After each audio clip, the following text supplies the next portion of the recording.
Hi, it's Dustin Lanier. Thanks for listening. Please find me on LinkedIn for original public sector operations content every week. And please reach out to me if I and my team of procurement professionals at Civic Initiatives can help you be a public procurement change agent. Well, good afternoon. We're going to talk today about some really interesting topics on food rescue and try to tie it into some supply chain issues that we like on this channel. So thanks, Dave, for joining us. I'm excited about what you guys are doing and how we can work together to support you guys. So tell me about you and a little bit about the origin of the Food Rescue US program. Thanks, Dustin, and happy to be here. Thank you so much for inviting me and Food Rescue to participate. So my name is Dave Lampert. I am the CEO of a national nonprofit called Food Rescue US. And what we do is we rescue food that would otherwise be thrown out.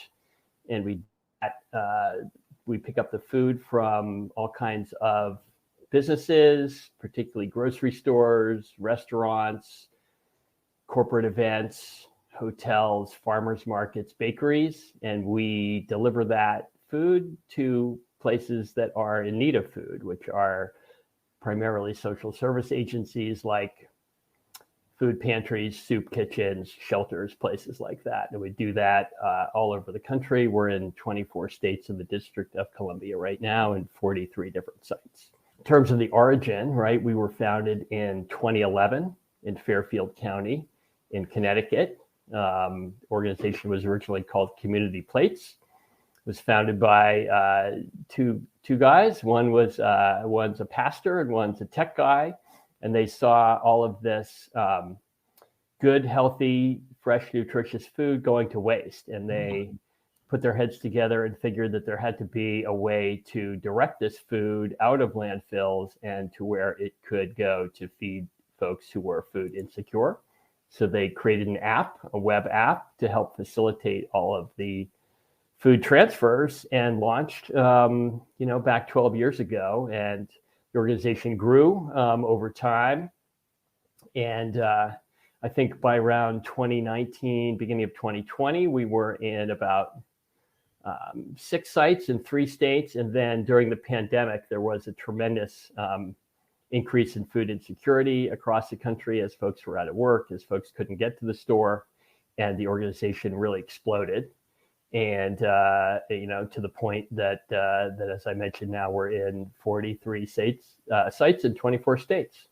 As I was looking around at how Civic can have more of a philanthropy role and support, we do public procurement consulting work, and we work around the country and directly and indirectly on supply chain and logistics issues. And I had really tried to find a combo that would be interesting and compelling to my team and then people in our audience. And I came towards the food stuff just because I see, just from going to conferences and being involved, I mean, obviously when people are building food plans for catering programs, I mean, they can't have too little food because then people are sitting around with not enough food, right? But then there's a lot of food, and I see all the food that tends to not be consumed, and it bothers me. And so I started really being interested in trying to find a group like yours that we could support. And I've become more and more aware of it. So talk to me about food waste. One of the stats on your site says that up to 40% of the US food supply ends up being wasted, which is kind of a startling statistic. So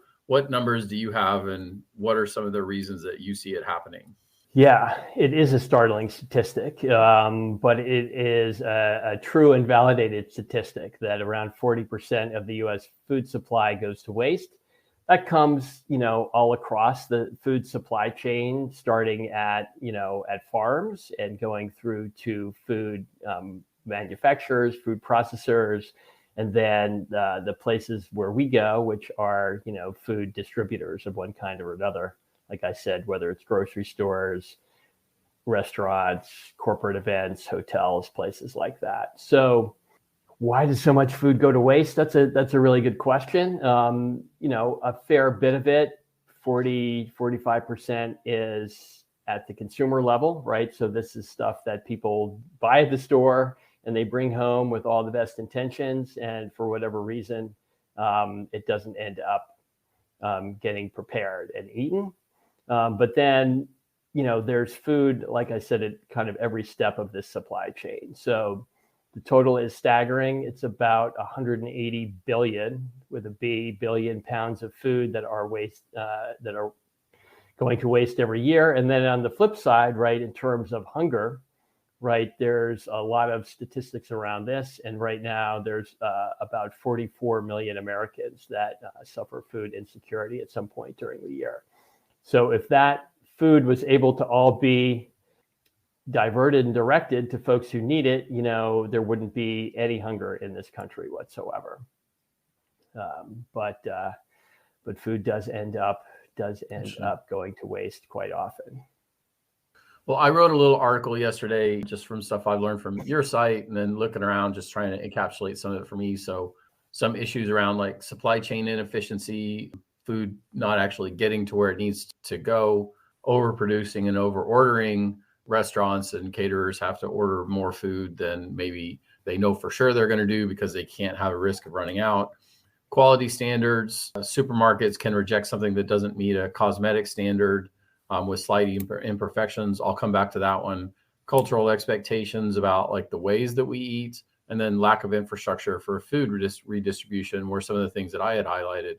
I think when you and I talked, the quality standard thing came up, whereas a restaurant may make use of food that has slight imperfections. A grocery store, if one egg is cracked out of 12, they're going to get rid of the 12. Or you had some interesting stories there. Yeah, so exactly right. Exactly right. So we show up at the back of grocery stores, some of them 5 or 7 days a week, and there's boxes and boxes and bags of food that they aren't selling for one reason or another. And so you mentioned eggs, for example. So grocery stores don't have somebody in the back who's repacking eggs, right? So if one egg is broken in a carton, right, they are going to get rid of the rest of that carton of eggs.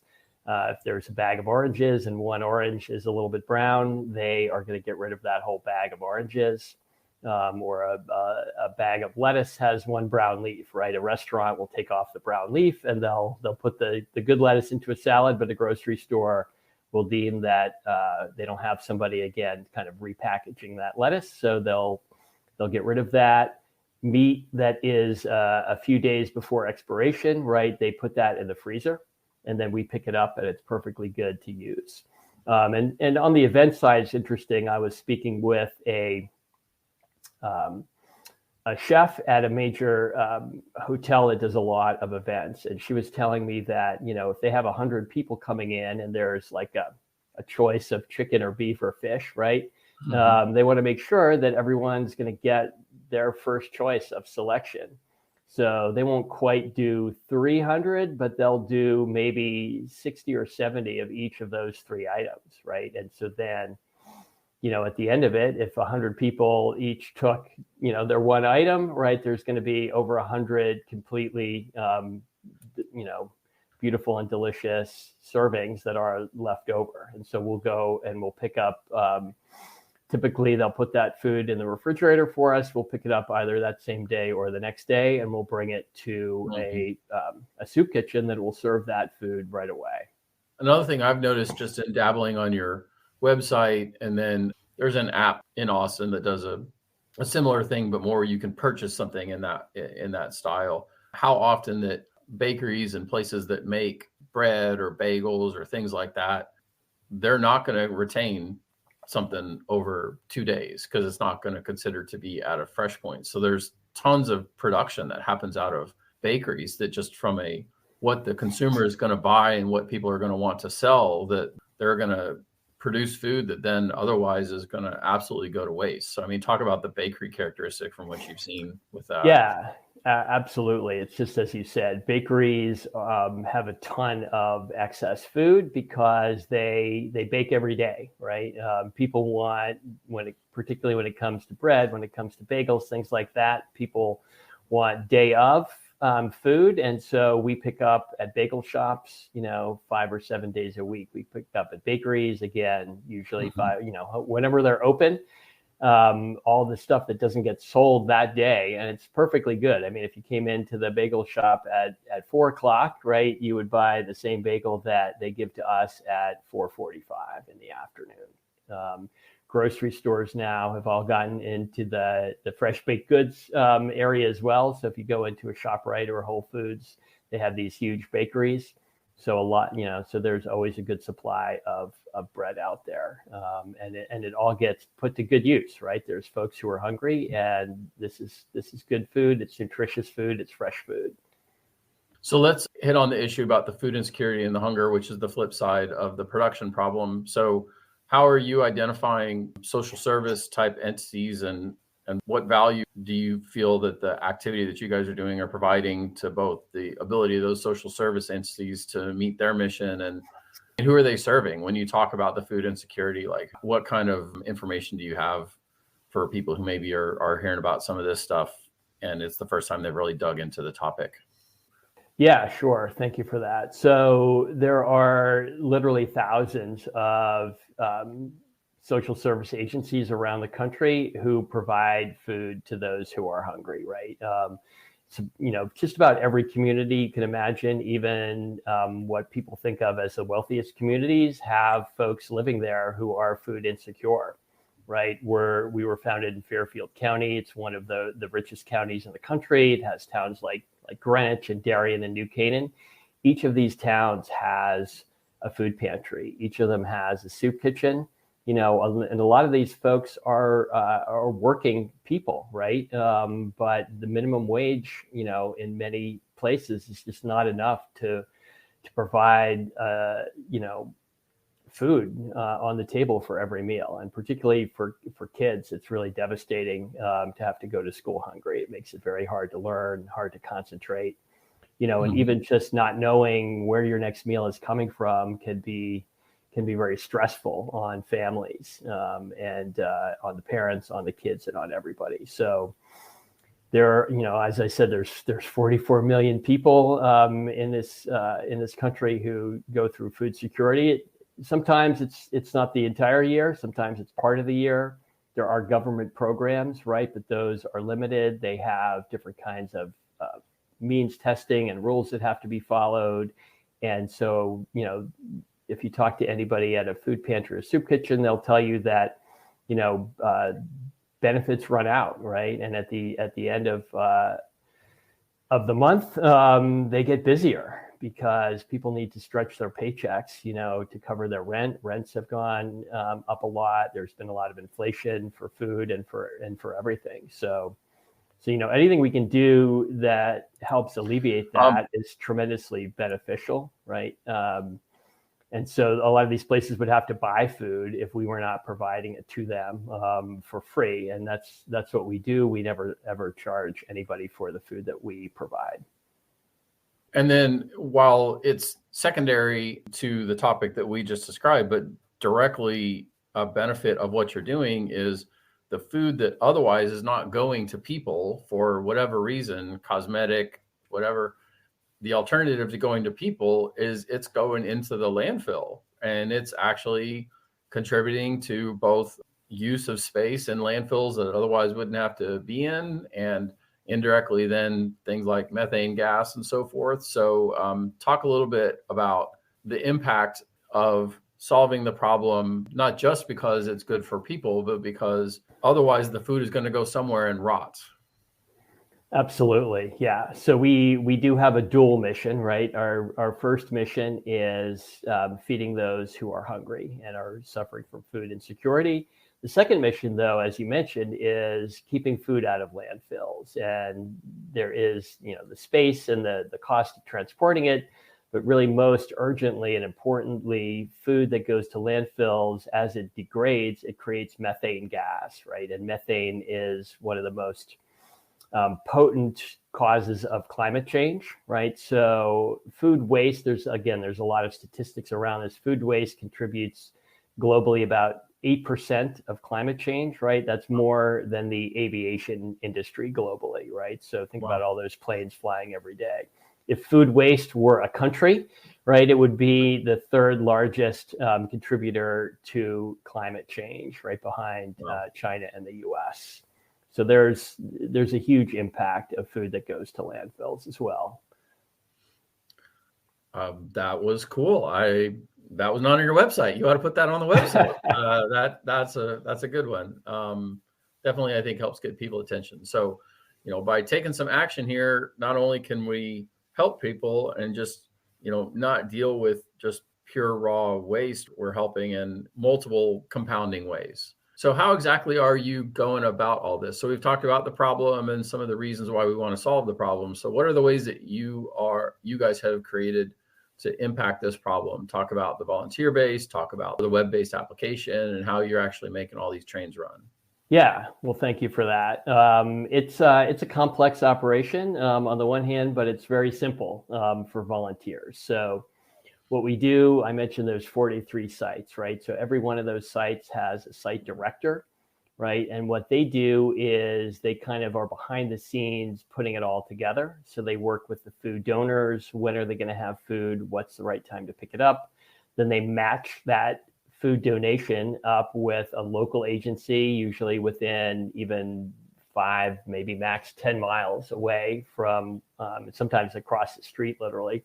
But close by, and then they create what we call a rescue, right? So, and it's all managed on our app. So if you are a volunteer and you go on our app, you can see all the available rescues in your area. So it will say, hey, please go to Trader Joe's in Darien, Connecticut, at 10:30 on Tuesday morning. We have an open rescue, and that food is going, 5 miles away to, New Covenant Center in Stamford, Connecticut, for example. And so as a volunteer, you go on the app and you can see all these available rescues, and you just click a button that says, I'll do it. And there's more information in there. Do you need a sedan, or is it a big rescue and you need an SUV? So you get the information there a lot. There's also a button that says, I'd like to adopt this rescue. So many of our volunteers do that, which means they are committing basically to pick up that rescue and do it on a weekly basis or some other kind of regular schedule. And then things do come up, people's schedules change. And then if you sign up to do a rescue and you can't do it, you just click another button that says release, and it goes back into the pool. So then all the other local volunteers who are active in our app can go in and they can see what rescues are available and adopt them. So it all runs off of technology, right? We have a portal for the food donors. We have a portal for the social service agencies. The site directors kind of do these matches, and then the volunteers have the app on their phone and they just select the rescues, and it helps direct them. There's a link to a map, and it really, it's very easy to do. There's no training required. You don't need to do a tutorial. You can just download the app off of our website and you're good to go in your local area. Interesting. So how many volunteers do you guys tend to keep as a base with this program? So right now we have about 10,000 active volunteers. So these are folks who are doing rescues at least in the last couple of months, and many of them every week. We even have people that do food rescues every day. So, around the country, we'll do in those 43 sites right now around 10 or 11,000 rescues every month. And again, these are all volunteers, right? They're all good-spirited, civic-minded folks who are taking their own time and their own car and doing these food transfers from the food donors to where the food is needed at these folks who distribute food at food pantries and soup kitchens.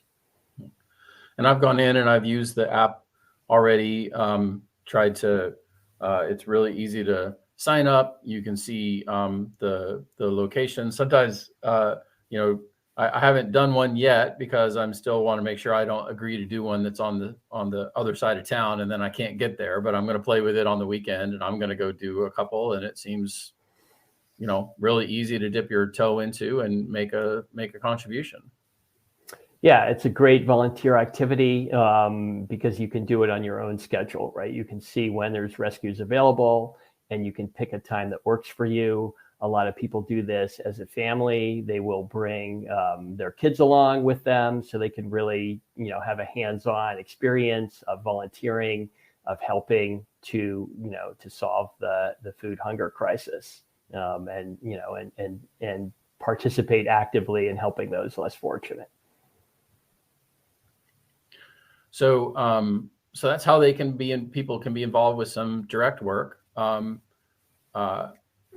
I asked you before about actual contributions, and it goes to keep your lean and mighty team, making sure that all of these trains and airports or the air traffic control is running and that things are working. So you guys are doing a matching drive right now for contributions and being matched by your board. So maybe talk a little bit about if, in addition to actually doing some of the work, if people want to support the mission that you're working on, how they can do that, and the matching the matching initiative that you're doing right now.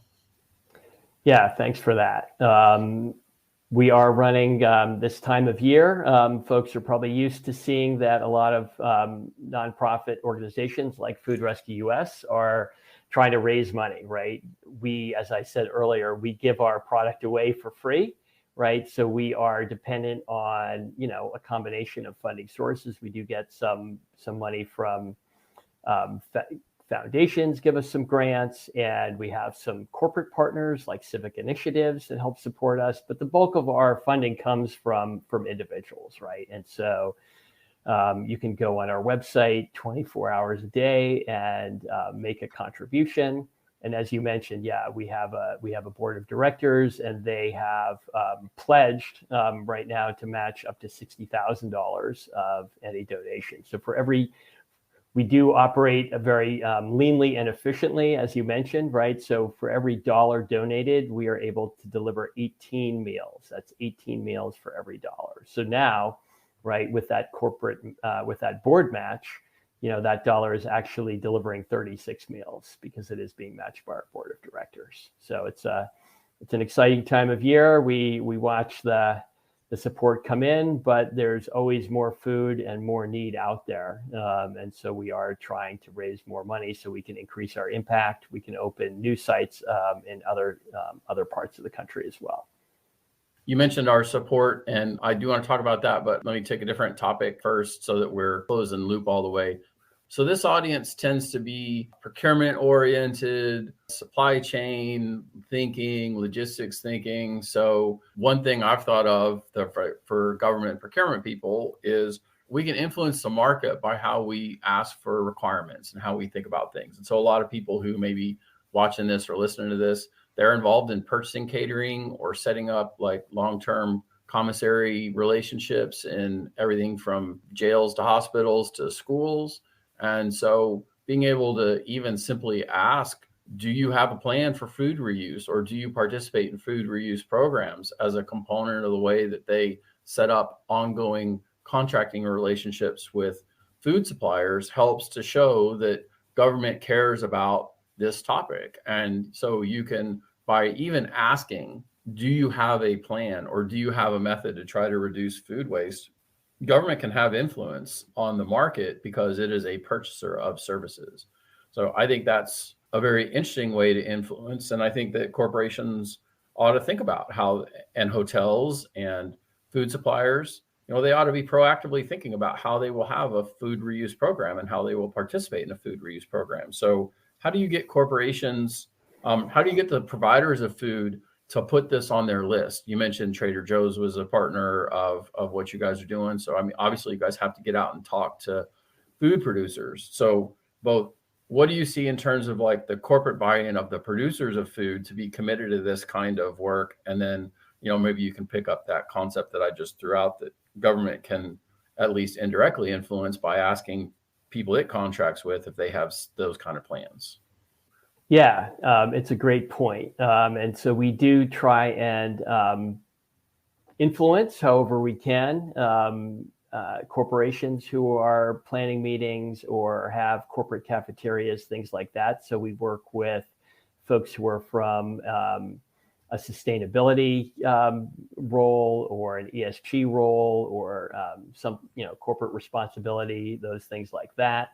And yeah, not only can you ask, do you have a plan in an RFP, but you can say, tell me, what is your plan? Or, we have a lot of organizations who mandate, right, that, hey, we're going to be holding this meeting at this place, and you need to tell us how that food is going to be picked up at the end of the event, and reused and distributed to where it is most needed. So that can be part of any RFP, whether it's coming from the government or anybody else who is planning an event or has a cafeteria or whatever it is. So we are seeing that increasingly as something that folks are paying more attention to. We try and do our part to increase awareness, and and it has a great positive impact because folks want those contracts, and and then what's great is they get really excited because the folks who work in food prep, in a conference center or something like that, they don't like to throw out food either, but they often haven't been given a alternative. Well, to go way off of food for a second and use a parallel, because sometimes people are concerned that if you add that kind of stuff or ask for kind of stuff, you're going to increase cost.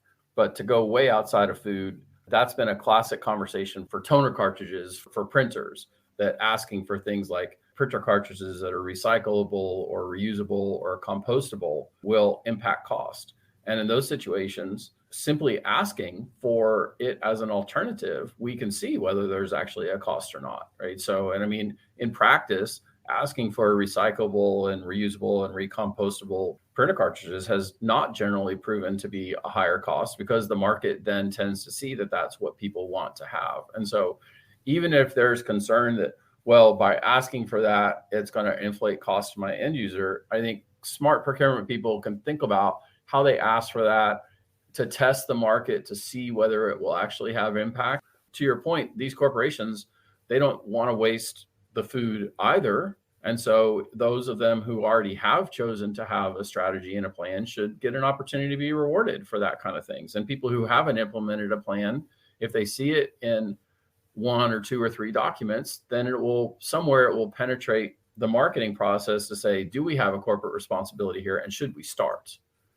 Absolutely. And, the good news about food recovery is, I mentioned that we don't charge agencies to distribute the food, right? We also never charge food donors to pick up the food, right? And we're not the only ones who pick up food, right? There's lots of other wonderful food rescue organizations. So if it's a city or a town where we don't operate, the odds are very high that there is somebody else operating who will pick up that food for free. Yes, you often have to make a phone call and figure out, and do a little bit of logistics, but there's really, there should be no cost, right, to an organization to donate food. They just have to, wrap it up, put it in the refrigerator, and be ready for somebody to come to the loading dock to pick it up.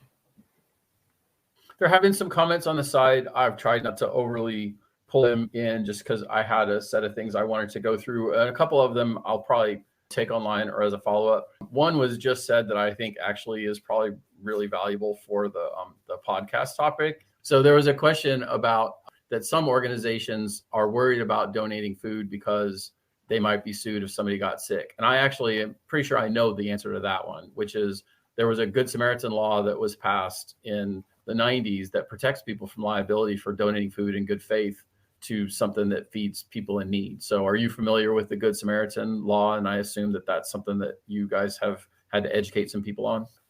We are very familiar with that law. In fact, we were part of a group that helped strengthen that law. So there was an additional bill passed just in January of this year that helped provide an additional layer of protection. There were some institutions, particularly schools, for whatever reason, were very concerned about that.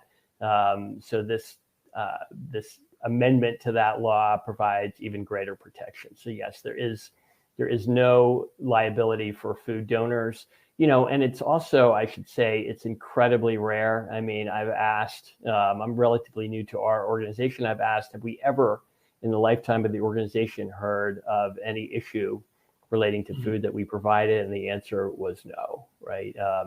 The agencies check the food also. They make sure that it's, proper quality and been stored and transported properly before distributing it. And so, it's incredibly rare to virtually non-existent for there to be issues relating to that. And even if there were, right, it would not come back to the food donor, thanks to those Good Samaritan laws. Interesting. Yeah. So as we kind of get to the wrap, I wanted to keep this to roughly a half hour or so. I did want to bring up what you mentioned, that we've agreed to do some support.